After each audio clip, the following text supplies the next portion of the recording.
Salut à tous, je m'appelle Cyrus et Jacques, promoteur de cette chaîne CICED Éducation où nous parlons des mathématiques et spécialement ces derniers temps nous parlons des nombres complexes. Voilà un petit exercice qui va nous parler, qui va nous renforcer sur la notion de forme trigonométrique et forme exponentielle d'un nombre complexe. Voilà ce petit nom complexe là qu'on nous a donné. Nous allons aller rapidement. Alors, la première des choses qu'il faut faire ici maintenant, c'est d'écrire sous forme trigonométrique et exponentielle ce nom complexe là. Allons-y.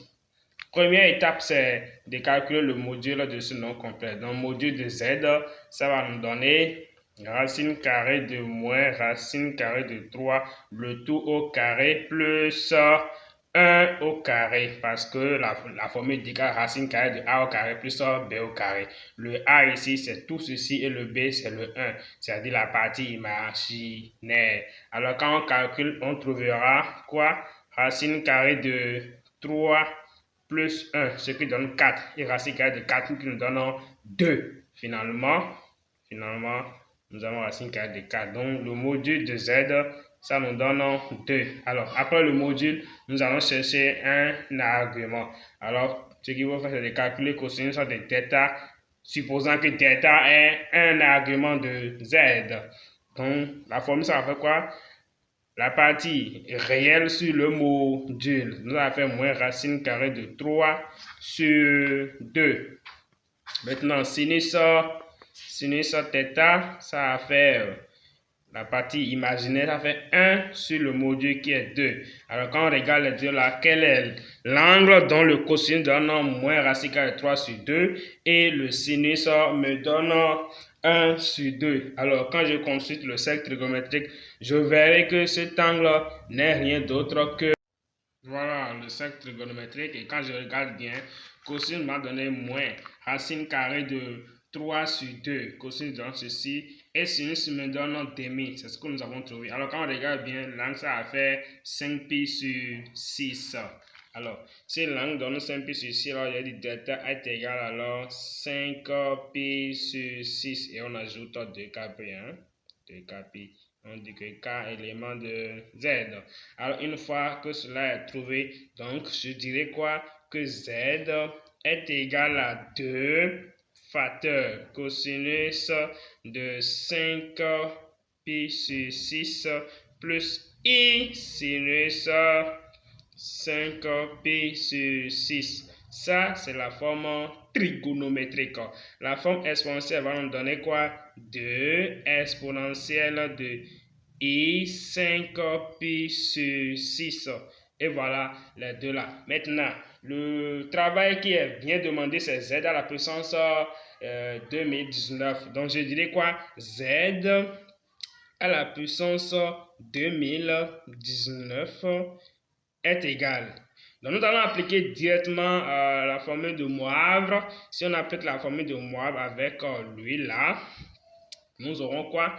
Nous aurons 2 à la puissance 2019 facteur cosinus 2019 fois 5pi sur 6. C'est bon, 5pi sur 6 plus e sinus 2019 fois 5pi sur 6. Et voilà. Donc, ce qu'il faut faire, soit on laisse ça comme ça, mais quand on laisse ça comme ça, c'est pas génial, c'est pas formidable. Donc, il faut alors chercher la mesure principale de cet angle-là. Et c'est ce que nous allons faire maintenant. Nous irons chercher la mesure principale de cet angle-là. Alors, je continue. Donc, j'ai 2019 fois 5pi sur 6. Alors, c'est ce que j'ai à manipuler. Avec ma machine, quand je calcule ce qui est au numérateur, je trouverai 10 095 pi divisé par 6. Donc, quand je regarde le nombre qui est en haut, le nombre qui est en haut est divisé par 3. Celui qui est en bas aussi est divisé par 3. Donc, je peux facilement simplifier. Et donc, si je simplifie, j'aurai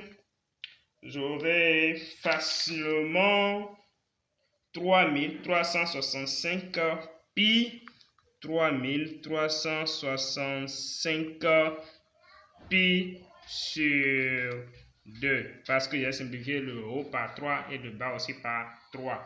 Et donc, l'objectif qui est ici, c'est de trouver une mesure principale. Et ça, c'est ma méthode à moi. En seconde, vous avez appris à déterminer la mesure principale d'un angle orienté. En première, vous avez approfondi cela. Donc, en terminale, c'est un outil qu'il faut appliquer. Donc, il y a plusieurs méthodes. Si vous voulez, on va en venir spécialement pour ça. Mais ici, je vais utiliser la méthode de décomposition. Alors, nous aurons finalement 1682 pi plus pi sur 2. Donc, je viens de voir ici, là, ça c'est un multiple de 2. Donc, si lui, il est un multiple de 2, alors lui devient en même temps la mesure principale. Et ce que nous pouvons nous rappeler rapidement, c'est quoi? On sait que si alpha est la mesure principale de x, x qui est un angle orienté, alors x est égal à alpha plus 2k pi, k élément de z. Donc, nous venons de voir que le k se trouve ici. Alors, si tel est le cas, nous allons réécrire notre z à la puissance 2019. Donc, z à la puissance 2019 va me donner quoi? 2 à la puissance 2019 facteur 2. Donc, tout ce qui est devant cosinus deviendra quoi? Pi sur 2. Avec cosinus pi sur 2 plus i sinus pi sur 2. Et voilà, ça, c'est la forme trigonométrique de z à la puissance 2019. Voilà.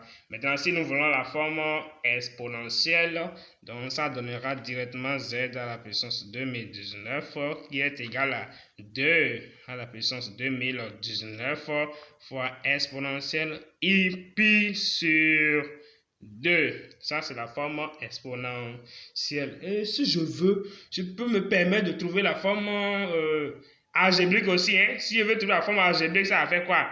Z à la puissance 2019 est égal à 2 à la puissance 2019.